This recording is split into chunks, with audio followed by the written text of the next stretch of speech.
G'day there, trendsetters. I'm coming to you from Tekoa, a beautiful yeshuv, a beautiful city here in Judea, just on the edge of the Judean desert and just outside of Yerushalayim. Beautiful here. I hope you can kind of see that beautiful sunlight filtering through the clouds. And I was thinking the name Tekoa is linked to the word tekiah, which is one of the shofar blasts that we do on Rosh Hashanah. It's the long one. And the Berditchever Rebbe, Rav Levi Yitzchak Berditchev, says the word tekiah and tekoa is linked to takua, meaning stuck. And it's an expression of love, our love between us and Hashem, us and HaKadosh Baruch Hu, us and God, that we're stuck together. And no matter what difficulties we face, we have to work them out. And I think what is true for the macrocosm, all the more so, is true for the microcosm. And there are some times in our close, intimate relationships with our spouses, our wives, our husbands, that we can be really triggered. Our burdens, our exiles from the past can be really, really activated. Protective parts can come out. And there's a lot of pain in that. There's a lot of suffering. A lot of things in the fight, flight, freeze, fix response that comes out, as Terry Real talks about it. And it's difficult. Like the shofar, where we start in this constriction space, this small space of where we blow the shofar. But if we move through that, if we can move through that stage of going through the hurt and turning towards the healing and activating self-energy, then we can move to the expansive part of the shofar, where we have that final escape into expanse and into peace and into harmony, and we can transform our hurt into healing. And I really believe that is what relationships are about. It's about tremendous healing, and we have to deal with our burdens.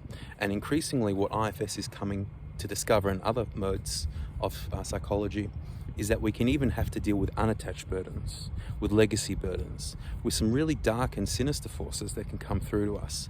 But we have to have the courage to face it. And the only way we get that courage is if we come and say, you know what, we're quitting off the table. As that ultra runner, I believe it's Chad Wright, says. We've got to take quitting off the table. We are takua in love. We are stuck in love. We're going to fix this.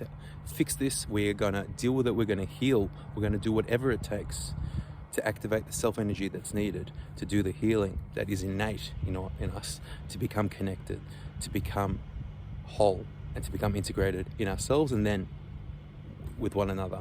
It takes tremendous courage. I've just listened to Jordan Peterson's marriage series. He says divorce is about as bad as a cancer diagnosis. I've worked professionally advising individuals navigating family law through an accounting perspective. I call it family law accounting. A divorce is a disaster. And of course, I understand in some circumstances it's a disaster and it's terrible, but it's terribly necessary.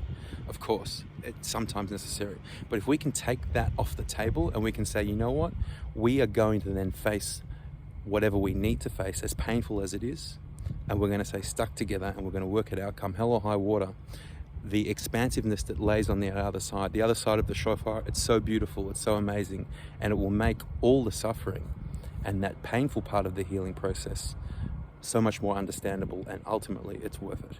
I think the Jordan Peterson marriage series is worth a listen.